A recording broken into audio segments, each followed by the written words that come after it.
So the theme this week, continuation of yesterday's Trading Justice podcast, Option Greeks. We have a webinar coming up on Monday, next Monday, 8:30 p.m. Eastern. Next in our YouTube training series, going to be on Option Greeks. So I've got that on the mind this week. And I thought it would be fun to look at the Black-Scholes model and see if we could tease out where those Greeks come from and maybe how they help you better understand, how options are priced, right? So we're gonna price an option today, and let me start with Black-Scholes model for a second.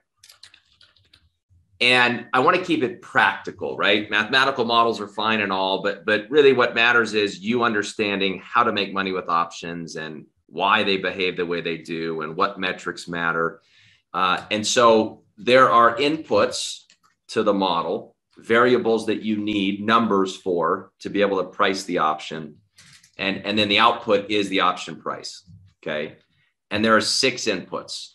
So 6 things, 6 ingredients that go into pricing an option. You have the stock price. Let's say it's a $50 stock, okay? You have the strike price. Let's say we're pricing an at-the-money option. So that would also be 50, okay, at the money. You have time to expiration. Let's say it's a 1-month option. So there's 30 days to go. You have volatility. And that's really a guess because we don't know how much the stock's going to move over the next 30 days. And so we might look at how the stock usually moves, its historical volatility, right? We might look at things coming up over the next 30 days. Maybe there's an earnings announcement that we know is going to kick up the volatility. So ultimately, this is like a forecast, right? When you price the option at the beginning, you're kind of guessing how volatile the stock's going to be. Let's say we think it's going to exhibit volatility similar to the S&P 500. So listen, what is the S&P 500? How volatile has this been over the last 20 days or so? I can pull up historical volatility. And right now it's at almost 22%. So let's say I'm assuming it's going to have about 22% vol. That's the 4th input. The 5th input is going to be interest rates. And this is specifically the risk-free rate. Right now, the risk-free rate, what you could get over the next 30 days is basically 0 because short-term rates haven't gone up yet. And dividends, let's say this stock doesn't pay any dividends, none, okay? So I could plug that into the Black-Scholes model. That's all the ingredients I need. And then out spits the option value, sometimes called the theoretical value or the fair value. It'll tell me what the option's worth. And let's say this is a call option, by the way, that's got to be specified too. Let's say this call option is worth, $4. Okay. So the bid price might be $3.95 and the ask price might be $4.05. Nice liquid option here with a 10-cent bid ask spread. Okay. So what about the Greeks? So what about this Greeks business? Where do those come from? Well, the Greeks measure your sensitivity to these different inputs. So if the stock price changes, what's going to happen to the value of the option? If time changes, what's going to happen to the value of the option? If volatility changes, what's going to happen to the value of the option? The Greeks measure that, right? So how would you figure out what the delta is of this option? Well, what you do is you hold everything else constant. You assume that the strike price is the same, time is the same, vol is the same, interest rates are the same, dividends are the same. And you increase the stock price by $1, right? So if I take this from $50 to $51, the new option value would be $4.50. That in turn tells me the delta is 50 for this option. Okay, you could say 0.50 if you're talking per share or 50 if you're talking per contract. So how did you get the delta? Well, you priced the option, you kept all the inputs the same, and then you just increased the stock price by $1.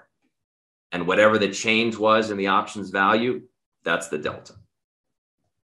How do you find theta? How do you know what the theta of this option is? Well, keep everything else the same. Okay, so go back to the stock price being 50, strike price is 50, vol is 22%, and just change the time from 30 days to 29 days. So I just moved one variable, one unit forward, in this case in time, 29 days. And let's say that the new value of the option is no longer $4, it's now $3.90. Well, if it's $3.90, then that tells me the option changed in value by 10 cents. Okay, so the theta is 10.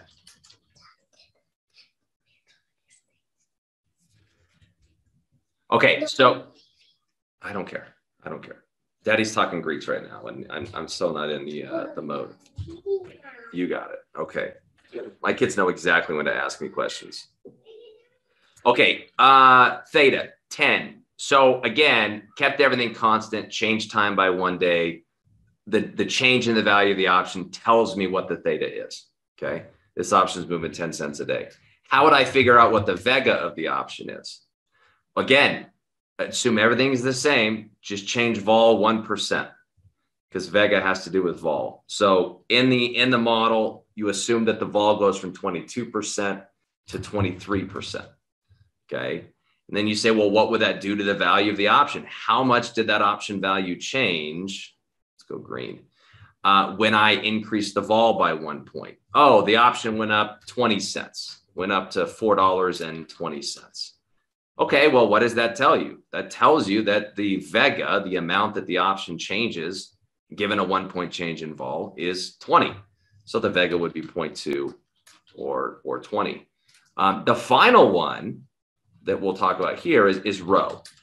Okay, rho measures your sensitivity to interest rates. Okay, and so what if interest rates went from 0 to 1%? What would that do to the value of the option? Well, again, go to the model, keep all the inputs the same, and then change interest rates by 1%. What's the new value of this option? Well, the old value is $4. You change interest rates by 1%. Let's say the new value is, I don't know, 405. New value is 405. Okay, well, what can we infer? We can infer that one point change in interest rates changes the option by 5 cents. So the rho in this case would be 5.05 or 5 if you're talking per contract. So I find this interesting. I find it interesting because when you go through this exercise, number one, it teaches you what are the metrics that matter with an option? What are the inputs? What are the ingredients to bake up the option price? And then it helps you understand the logic that's used to identify what the Greeks are. Okay. The model can basically just change each input, 1 unit this way, 1 unit that way, 1 unit that, and keep everything else constant. And whatever the impact is on the option, that in turn tells you what that particular Greek is.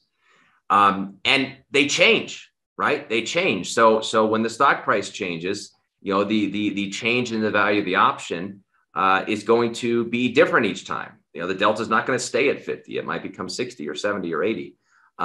But it just goes to show that options aren't utterly random in the way they behave. There's a method to the madness.